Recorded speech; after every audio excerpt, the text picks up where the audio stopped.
Hi guys and welcome to my channel. In this video, the topic is solving indices. It's really done Form 4 and Form 5 and it's really covered in art math. Now, even though the topic indices is covered in math, this particular video is going to go through the complex questions with indices, like those that involve algebra as well. So the kind of questions that some of you might avoid. So I hope after this video, when I go through my detailed questions and their solutions, that some of you all, tend to like this topic because it's really nice. Okay guys, stay tuned for it. So these are the rules of indices. These are stuff that you need to understand before you can go through solving an index question. First one is a to the n by a to the m is simply a to the m plus n. Right now, simply this could only happen if I have the same base value here. I have an a and an e here. For example, 2 to the 3 by 2 to the 5 will be 2 to the 8. But if I had 2 to the 3 by 3 to the 2, I can't simply add these two values because I don't have the same base value, right?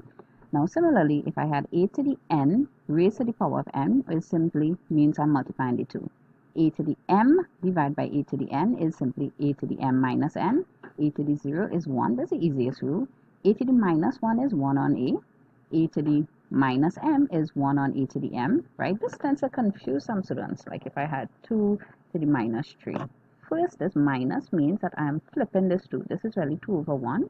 So it becomes 1 over 2 raised to the power of 3, 1 to the 3, 2 to the 3, it's really 1 over 8. So that's that. A to the half is the square root of a. A to the 1 on m is the root, is a root m. It's kind of hard to say sometimes. And then a to the m on n is simply a to the root m raised to the power of n. Or it could be written like this, or it could be a to the n root m. Right? You could do this. Now, I tend to do it this way because when you find the root of a value, it gets smaller and then you raise it to the n. So these are the rules and indices that you need to be familiar with. Now, let me move on to our question. Now, when I am teaching this particular topic, I tend to tell students there are two categories that these questions could fall into, right? The first one is you have to identify what category is, and the first category is there is no plus or minus sign between the base values, right? So that could be like a question like this: 2 to the x is equal to 64, and they say solve for x, right? So this is my first example. Now, you ask yourself, are there any plus or minus signs between them? Like, is there 2 plus something here or minus something here? And similarly, is there anything here for the 64? No, there's not, right? So that's why we go through this category and we go through these steps here. Now, if I did find plus or minus signs here, then I will go through to the second category, right? So now, to do this, I simply say, okay, simply identify the common base values of all the terms may have. Now, is there a common value? I have 2 to the x and I have 64 here. Yeah, 64 can be written as 2 to the something, right? So I will do that in my second line. Rewrite the equation using the common values. So I'll write 2 to the x is the same.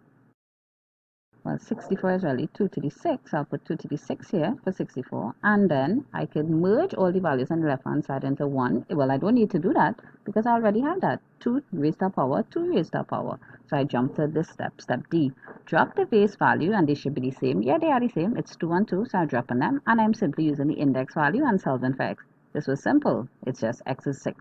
So that's my first question. Now let me go to my second.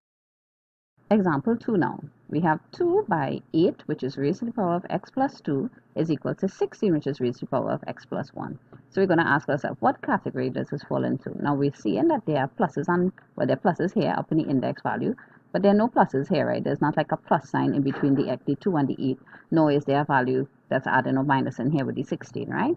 So if there's a plus or minus between the base values, if there's no then we do these. So again, this is our first step, right? We're going to the first category. So I simply identify the common base. So what's the common base here? I have a 2 here, I have an 8 here, and I have a 16. It's 2. So then 8 is really 2 to the third, 16 is really 2 to the fourth. So I will rewrite this, which is the second step, rewrite the equation using the common value. So I'll put 2 here, 2 to the 3, which is raised to the power x plus 2, 2 to the 4, which is raised to the power of x plus 1. That's why it's so good for us to be familiar with the rules of indices, right?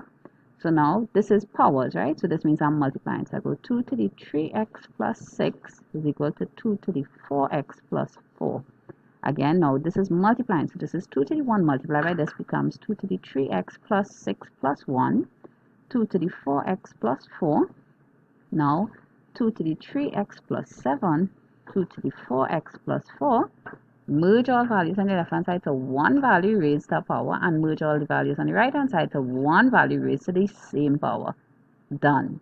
Now drop the base value. This 3x plus 7 is equal to 4x plus 4. Solving for x, I could send that here, send that here. It looks like I'll get x is 3. And that, everyone, is the answer for my second example for the first category. Now let me move to the second category. Example 3 now. Now say I was asked to solve for x, this. A to the x plus a to the x plus 1 is equal to 576. Now, as I said, the first step is to figure out what category. Now, if there is a no plus or minus signs between the base values, then we do this, right? But what am I seeing here? There's a plus sign here, right? So it doesn't look like we'll use this category. We'll actually go down to here, where there are pluses or minuses between the base values. The base values will be the 8 here, right? Okay, so now what's my first step? Simply identify the common base values of all the terms with indices. So I have 8 to the x, and I have 8 to the x plus 1. So it looks like the common term is 8 to the x. Nice.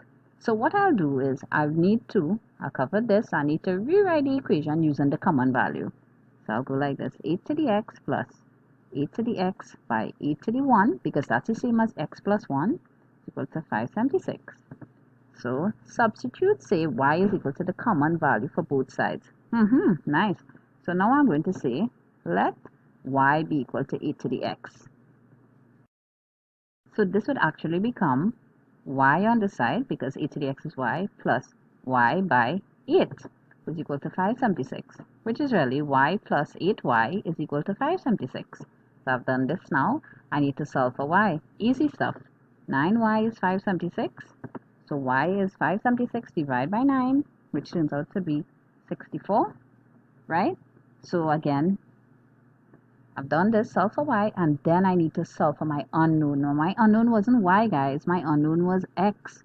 So now remember, let x equal to, y be equal to 8 to the x. So now I say 64 is 8 to the x. Well, 64 is real 8 to the 8 squared. So x is now 2. So this, everyone, is my final answer, right? So now let me go to another question. Example 4 now. Again, this is our question here. We have to figure out, okay, are there any plus or minus signs in between the values? Well, there's a plus sign here. That doesn't matter. We're not talking about the index. There's a plus sign here, right? Even if this were a minus, it will still fall into this category. So now let's go. Simply identify the common base. It looks like the common base is 2 to the x. Right? So now I'll rewrite it. So I've done this. So this is simply 2 to the 2x plus 1 is simply 2 to the x squared multiplied by 2 to the 1, because I have to add that one, right? So let me break it up simpler. 2 to the 2x plus 1 is the same as 2 to the 2x multiplied by 2 to the 1. That's how I get the 2x plus 1, right? And then furthermore, this will be 2 to the x squared multiplied by 2 to the 1, right? Here now will be the same, and here will be the same, right? So now that I have 2 to the x separate now, I've rewritten it. Now I say let y be equal to whatever. So I say let y be equal to 2 to the x. So now I put in a y here. So this becomes y squared by 2 to the 1 is equal to 5 by y plus 12. Bring them all over. I get 2y squared minus 5y minus 12, right? And then factorizing, I get 2y plus 3, y minus 4, 0. Y turns out to be minus 3 on 2, and y turns out to be 4. So now I've done this, and I've solved for y. So I have to now solve for my x. So again, I had let y be equal to 2 to the x. So now I have to say 2 to the x is equal to minus 3 on 2. And also 2 to the x is equal to 4. Now this one will work out nicely, because 2 to the x, well, 4 is really 2 squared. So this really means x is 2. But here now, how could I have a value 2 to the x and it be a negative value? So what I'll have to say for this one is that this one is invalid, because 2 raised to a power cannot give me a negative value. If it were negative 2 raised to a power, then yes, I could get a negative answer. But this is invalid. So hence, the solution for this question, example 4, is simply x is 2. So we are finished here. Now guys, I hope that you understand. I went through all the basic steps. I went through the 2 categories, and of course you have notes. So please feel free to let me know if you get it, if you don't, and so please, I need to know. Feedback is good, right? And I hope that you all approach these questions much, in a more confident manner than before. Take care, everyone.